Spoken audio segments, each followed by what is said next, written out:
Buonasera e benvenuti a questa nuova puntata di Reportage. A Palermo si profila una nuova stagione all'insegna dello strapotere criminale.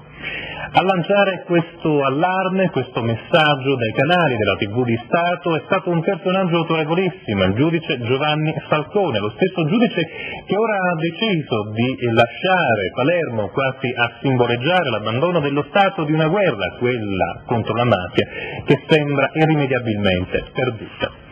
La sentenza della Cassazione che ha rimesso in libertà boss e killer della mafia, la nuova stagione di fuoco che sembra profilarsi nel capoluogo della Sicilia. Di tutto questo ci parla Attilio Bolzoni, l'inviato speciale del quotidiano La Repubblica, che apre questa puntata di Reportage spiegandoci appunto quello che sta succedendo a Palermo. La mafia, quella vera, sta tranquilla, non spara, fa affari, grandi appalti, ripulisce il denaro accumulato negli anni '80 con il traffico degli stupefacenti, pensa al business. Insomma, ha cambiato strategia. Basta con i delitti eccellenti, basta con le stragi che scatenano investigazioni di polizia, blitz, retate, inchieste giudiziarie dagli imprevedibili esiti. La mafia, quella vera, va verso il 2000 lasciandosi per sempre alle spalle il suo passato rosso sangue. Devo ammetterlo, fino a qualche settimana fa ero convinto che la più potente organizzazione criminale del mondo avesse fatto tesoro dei 10 anni appena trascorsi, avesse riflettuto sugli errori compiuti prima e dopo una guerra interna a colpi di Kalashnikov, avesse capito che il futuro era solo nelle banche e nelle finanziarie, nelle stanze segreti di palazzi dove si decidono le cose che contano. Beh, mi sono ricreduto. Perché? Perché una settimana fa ho visto Falcone in TV, l'ho visto teso e preoccupato, l'ho visto mentre annunciava cose molto gravi per Palermo e la Sicilia. Il giudice Falcone, che di mafia se ne intende più di chiunque altro, ha parlato di pericolose instabilità dentro l'organizzazione denominata Cosa Nostra. Cosa significa? Significa che siamo probabilmente alla vigilia di una guerra tra le cosche. E sarebbe questa la terza guerra di mafia di ogni tempo, dopo le Giuliette al Tritolo del 63, dopo i massacri dei primi anni '80. Il procuratore Falcone ha captato dal suo privilegiato osservatorio i fermenti dei clan, ha sentito l'aria di tempesta che tira, ha lanciato un allarme drammatico raccontando in diretta cosa ci riservano i prossimi mesi. Certo, non è stato esplicito, ma un paio di sue battute sono bastate a noi cronisti per tornare sulle tracce dei misteri di mafia, a rituffarci nel mare delle ipotesi, a spingerci ancora una volta all'esplorazione dei segreti dell'onorata società. Ma cosa sta accadendo nel pianeta mafia? Tutte le teorie investigative portano ad un punto. Ci sono due schieramenti pericolosamente contrapposti, due eserciti sul campo pronti a darsi battaglia. Ma non c'era la pace, la cosiddetta pax mafiosa? Dentro Cosa Nostra pare che si stia registrando un terremoto così forte da sfociare in guerra armata. Per tentare di capire cosa sta succedendo bisogna però fare un salto indietro, bisogna tornare a 6-7 anni fa, quando stava aprendosi il grande processo alle cosche, quando sembrava che lo Stato italiano volesse davvero fronteggiare il crimine organizzato, quando alle 1000 inchieste giudiziarie contro i boss stava sviluppandosi parallelamente una stagione di nuove tensioni sociali. Anni difficili per la mafia, molto difficili. Le cosche erano nel mirino dei giudici, erano allo sbando economicamente e militarmente, erano divise, erano esposte alle rivelazioni di pentiti come Tommaso Buscetta e Salvatore Contorno. E fu proprio in quella situazione che dentro Cosa Nostra accadde qualcosa che fino a qualche anno prima non era neanche immaginabile. Cosa? Ci fu un golpe. Sì, un vero e proprio golpe. Una fazione mafiosa, quella dei Corleonesi, cancellò in un colpo il governo di Cosa Nostra, la famigerata cupola o commissione. Furono sciolte le famiglie, i mandamenti, tutti gli organismi rappresentativi dell'organizzazione. Un golpe fatto da un uomo, un boss, Salvatore Riina, il capo dei capi del clan di Corleone. Latitante da 25 anni, lanciato sulla scena mafiosa da Luciano Liggio, Totò Riina trasformò con la forza la struttura stessa della mafia palermitana. L'organizzazione non aveva più rappresentanti in tutti i quartieri, non aveva più reggenti in questo o quell'altro mandamento, ma solo un vertice, solo un re, lui, Totò Riina. Un'operazione necessaria per rendere la mafia organizzazione impermeabile, organizzazione più forte, più segreta. E segreti erano sempre stati, agli stessi mafiosi delle altre famiglie, i nomi degli uomini d'onore della cosca di Corleone, gli uomini di Totò Riina.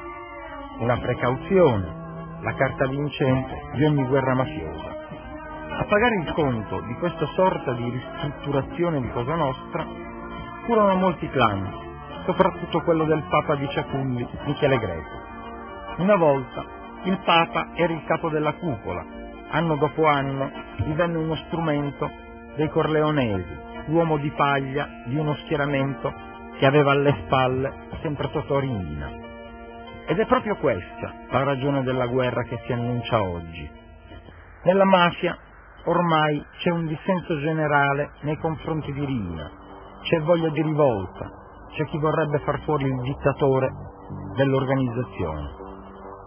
Chi vuole fare tutto questo?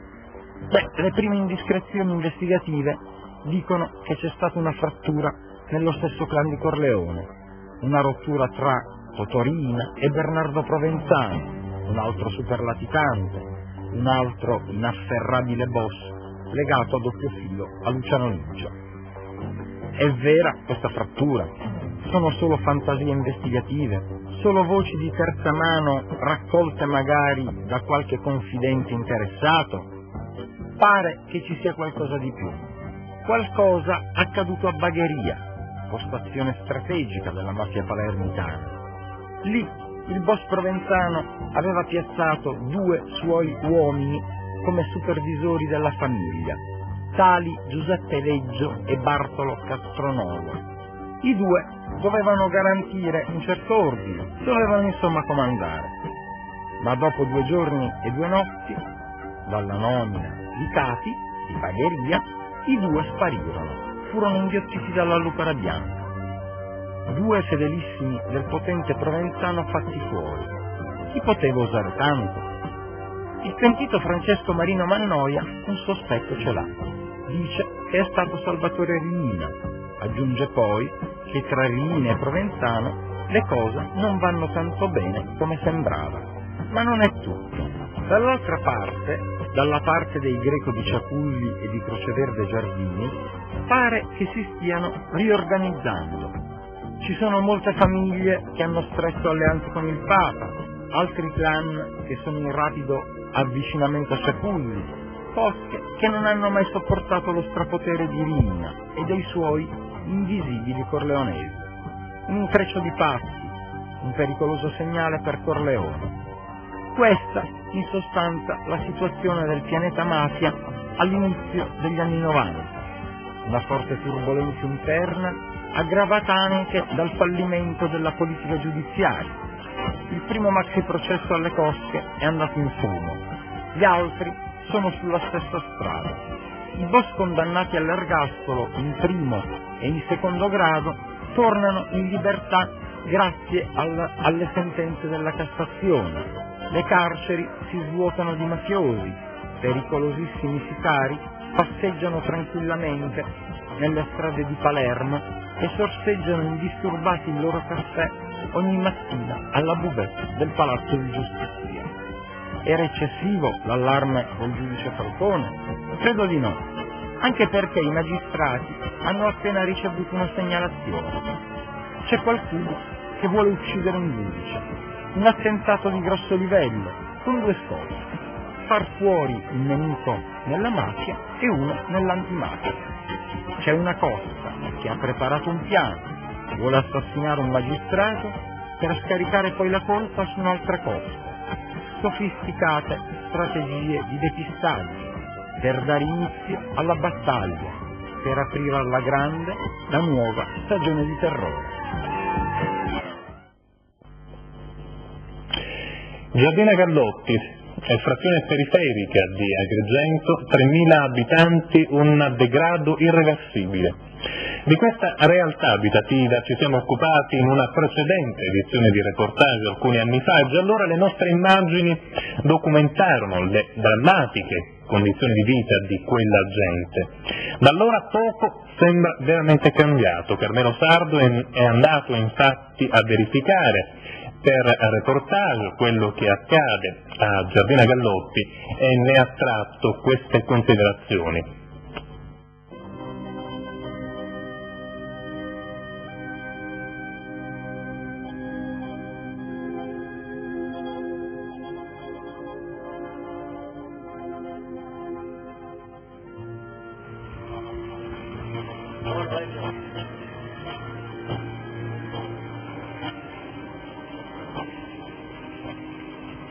Signora, buongiorno. Non arriva l'acqua? Abbiamo l'acqua 2 mesi. Siamo senza acqua che siamo abbandonati nel paese, preciso. Non ci pensa nessuno per tanto.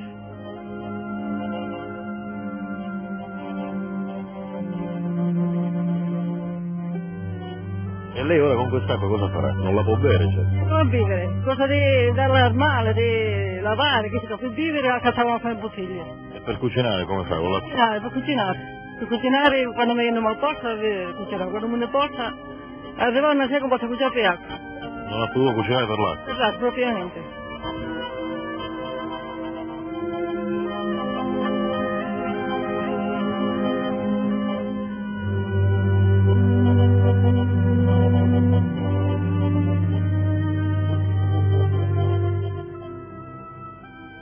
No, non siamo affatto lontani da casa nostra. Siamo ad una manciata di minuti d'auto da Agrigento, in una frazione dimenticata, abbandonata, con tutte le strade dissestate, con le case che cadono a pezzi, senza una sola struttura sportiva, un circolo ricreativo, un punto di ritrovo per i giovani, ma soprattutto siamo nella frazione dove l'acqua arriva ogni 50-60 giorni, dove da 3 anni questi nuovi lampioni non sono mai stati accesi.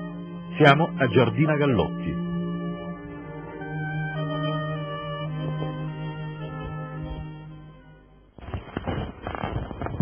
Cosa sta aspettando il turno dell'acqua? Sto aspettando il turno dell'acqua, avete 8 ore che aspetto, per venire un poco d'acqua. Ma nei rubinetti l'acqua, quando è arrivata l'ultima volta? Nel rubinetto quando avevamo l'acqua c'è stato un mese, casualmente c'è stato un mese. Andiamo tanti grani a fare la condotta.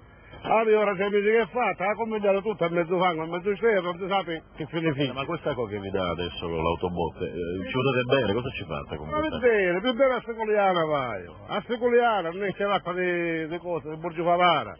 Chi sta in casa non ti serve per girare a costruire, per lavare e cose e cose, che gli non mi fa qua? Che sapevo, c'è chi deve avere per esempio un capo di beduna, 25 mani ogni bedone. Hai accattato 5 beduna. Ma come pensa di risolvere questo Ma problema? non devo pensare, che non si risolve più, la guerra solo si risolve. Sapendo che deve dare le cose. C'è la guerra, chi sa la guerra è? No che ne dà. Chi ne mangiano e vivono e stanno bene. Non si può vivere più qua. Prima se lavava anche mia moglie, come figlia poi. Con la stessa acqua? Con la stessa acqua. Non è che ne potremmo lavare niente, con la stessa acqua non ne potremmo lavare, ne ora mai più. Perché se lava mia moglie, o se lava le pedine per me lavare le pedine. Se lava le pedine mie figlie e presto c'è diritto, con uguale vergogna, con 400 litri d'acqua ogni 15 giorni a 5 persone. Cavazzare la persona qua. Sai che non abbiamo più, siamo deserti precisi. E voi ogni ogni quanto venite qui a Giardina? Veniamo ogni giorno, cerchiamo di fare il nostro meglio. Comunque, la situazione è questa. Ma l'acqua quando venite con un'autobotte così piccola, a chi la date? Noi facciamo tutto, la facciamo via per via. Completiamo una via come per Fontanere. Noi, scusa, insomma, noi facciamo 2 o 3 viaggi al giorno, 2 autobotte che camminano. Ma vi capita mai quando venite in paese che c'è qualcuno che se la prende con voi, comincia a gridare, si dispera? Questa è la prima cosa che se la prende con noi. Anzi, ci hanno minacciato da cibotte di incendiare l'autobotte pure.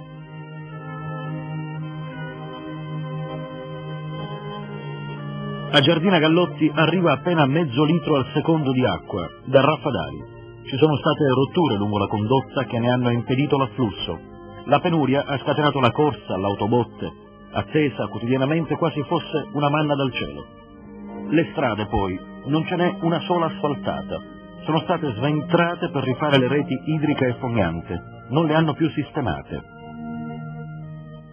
Come pensate di risolvere questi problemi? Siete mai andati al comune a parlarne col sindaco? Sempre.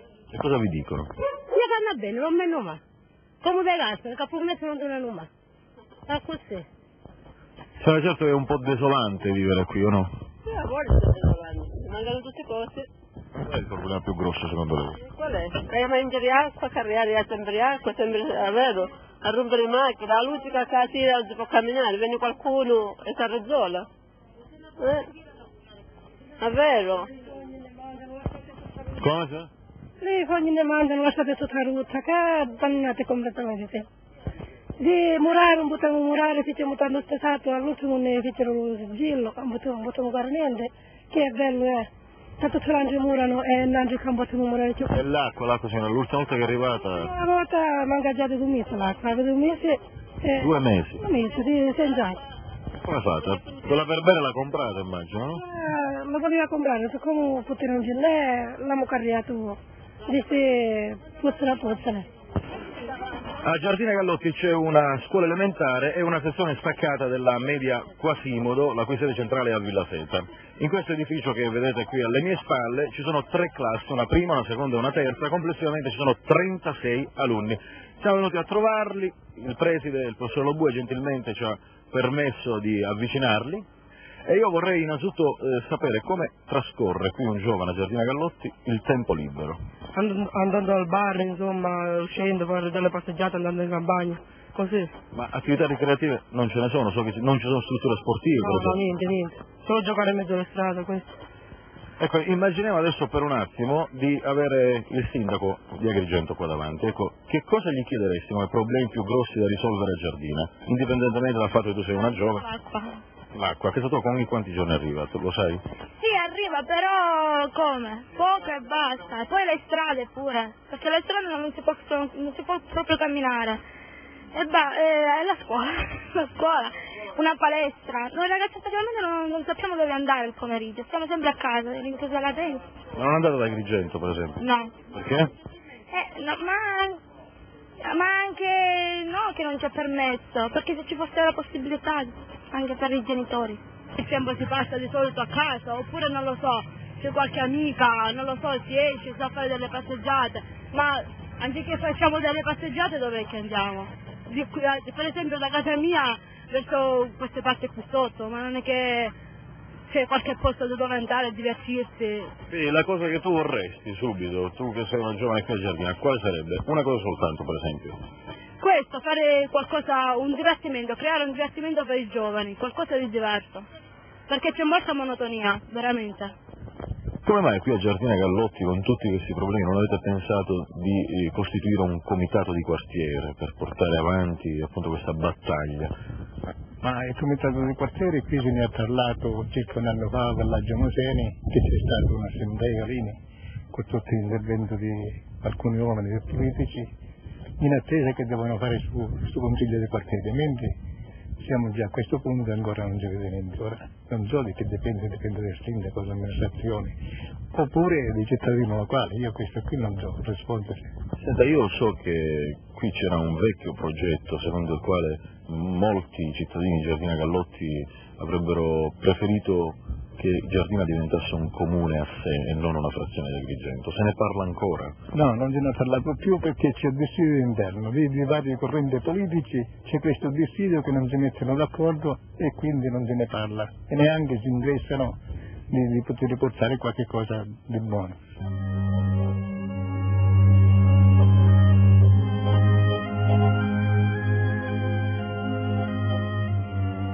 Questa è Giardina Gallotti, 3.000 abitanti, un fazzoletto di case e tanta desolazione.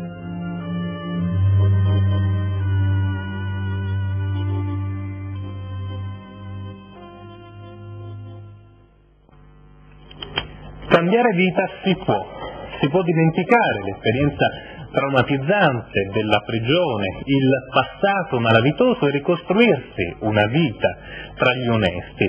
È quello che succede a Palermo attraverso una cooperativa di ex carcerati, della storia che Giancarlo Macaluso è andato a raccogliere dalla voce dei protagonisti e che adesso racconta al nostro pubblico.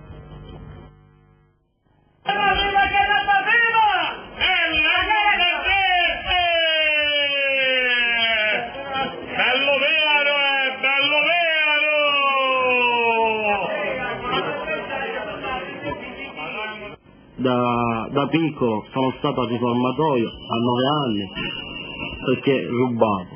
Oggi sono grande e sono vaccinato e voglio lavorare. Vogliono rifarsi una vita, vogliono dimenticare il passato che li ha visti protagonisti di rapine, scippi, furti, tentati omicidi, spaccio di droga.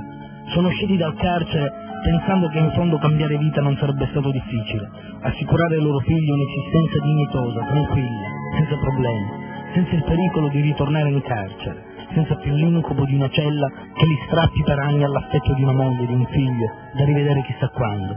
Hanno detto basta ad una vita non degna di essere vissuta, fatta di piccoli espedienti, di inquietanti avventure che li ha sprofondati nelle torbide acque della malavita.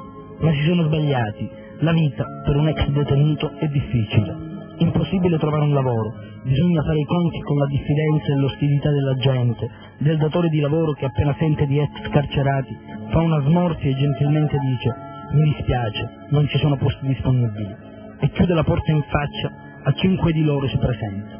Ma non c'è posto per loro, per gli ex detenuti, non c'è posto nella società civile, figurarsi in un'azienda privata. E così la frattura tra coloro che hanno fatto l'esperienza drammatica e terribile del carcere e il mondo civile, democratico e progressista, si fa sempre più profonda, più insanabile.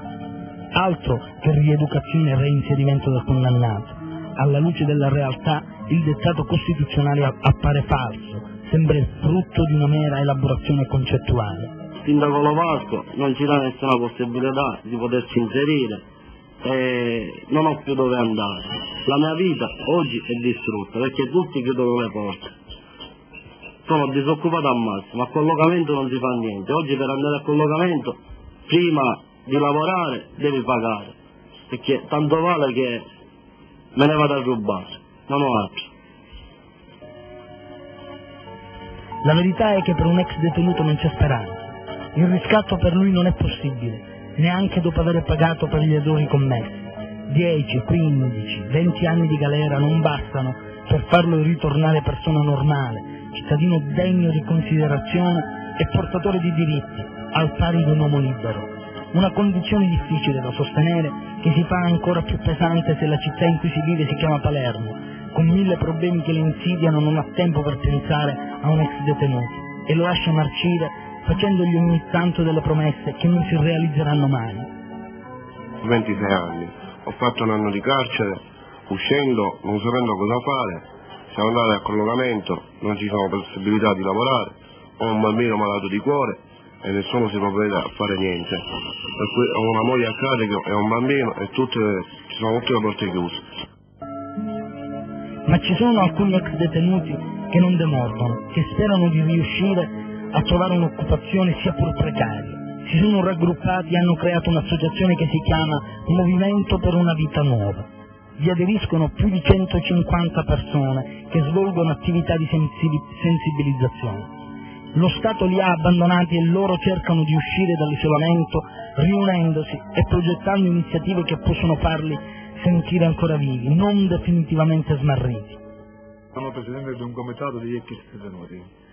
Abbiamo formato questo comitato per lo scopo del reinserimento degli ex detenuti e soprattutto sul campo lavorativo. Abbiamo avuto purtroppo tante difficoltà per poter lavorare, per poter inserire tutti questi ragazzi. Io ho fatto 12 anni di carcere, ho avuto una amarissima e brutta esperienza, dove uscito dal carcere ho cercato di crearmi una nuova vita e un nuovo futuro per la mia famiglia. A questo punto ho organizzato tante persone che usciti dal carcere avevamo veramente deciso di reinserirsi sulla società e soprattutto di poter acquistare la fiducia delle persone. Ci siamo riuniti allora con Leoluca Orlando, ex sindaco di Palermo, dove lui ci ha estesi veramente il suo aiuto e ci ha dato la possibilità veramente di poter lavorare. Ci ha dato una convenzione di 80 milioni per 11 persone per poter lavorare, per poter gestire alcune Vespasiane della città di Palermo. Abbiamo lavorato, è stato un contratto fatto per 6 mesi. Finito questo contratto, malgrado ciò, la brutta notizia, il sindaco Leoluca Orlando va via. Sale un altro sindaco. Abbiamo avuto molte difficoltà per poter aprire nuovamente queste Vespasiane, per poter avere nuovamente rinnovato il contratto. Questo contratto è stato sembra che fosse un contratto molto difficile per noi, anche perché l'amministrazione comunale non vuole prenderci più nessun aiuto. Noi siamo nuovamente in mezzo alla strada, abbiamo dei figli, abbiamo difficoltà nel nostro reinserimento. Cercano di aggrapparsi alla speranza di una vita normale, rappresentata da un posto di lavoro, e per un momento quella speranza è diventata qualcosa di più. Una convenzione per la pulizia e la manutenzione di 3 Vespasiani della città aveva ridato fiducia a 11 persone, a 11 padri di famiglia che ogni giorno devono fare i conti con seri problemi di sopravvivenza, pane, pasta, bollette da pagare, scadenze da rispettare. Ma l'illusione è durata lo spazio di un'estate. Il comune di Palermo non ha più rinnovato quella convenzione che scadeva a dicembre, ma loro hanno continuato lo stesso a pulire i gabinetti pubblici, volevano dare un segno della loro buona volontà. Niente da fare, la relativa delibera è incappata nelle ferree maglie della burocrazia. La commissione provinciale di controllo ha chiesto dei chiarimenti. All'origine dell'intoppo c'è un problema legato alla certificazione antimafia. Uno dei soci del movimento è un sorvegliato speciale. La prima convenzione ci è scaduta il 12 dicembre. Abbiamo ripresentato la nuova delibera e la giunta comunale l'ha approvata con esecuzione immediata. È andata alla CPC dopo un paio di giorni e la CPC in primo momento ha richiesto dei chiarimenti che erano certificati antimafia, l'istruzione alla Camera di Commercio e il bilancio del 91. Il bilancio cioè alcune richieste il Comune li ha esaurienti. Noi abbiamo chiesto anche alla Camera di Commercio l'istruzione, non avendo scopo di lucro non c'è bisogno dell'istruzione, hanno mandato questi chiarimenti alla CPC, va di nuovo nuovamente in commissione, la CPC la blocca nuovamente, richiede nuovamente dei chiarimenti in quanto il Comune non ha esaurito in un modo completo queste richieste perché mancavano ancora i certificati antimafia. Allora da parte nostra, per accelerare un pochettino l'iter dei tempi, siamo andati a trovare il dottor Spadaccini, il vicario prefetto di Palermo, che ci ha risposto che c'è un sorvegliato speciale tra di noi e altre 2 persone, non si sa, non meglio identificate precisamente. No, di questo lui ci ha detto una persona sorvegliato speciale. Altri 2 ci ha lasciato così, in bianco al che siamo andati nuovamente al Comune per vedere se da parte loro potevano fare qualche cosa. Ora aspettiamo che questi certificati antimafia arrivino al Comune e che la Giunta Comunale approvi il bilancio 91. Siamo in fase di attesa.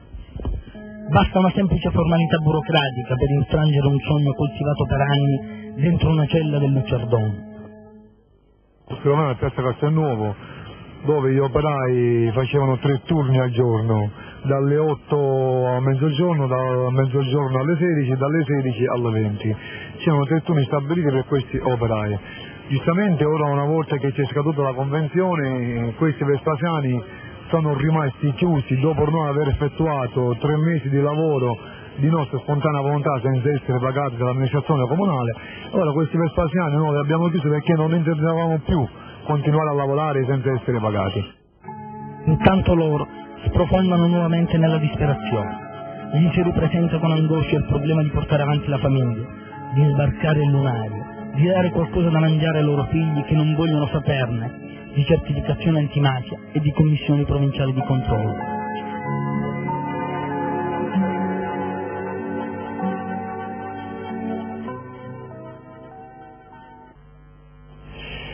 Bene, con queste immagini, permetteteci di dirlo, di redenzione, di speranza, si chiude la puntata di questa settimana di reportage. Noi crediamo appunto di chiudere con un messaggio benaugurante per il futuro e vi diamo appuntamento alla prossima settimana, mercoledì alle 22:40. Buonanotte.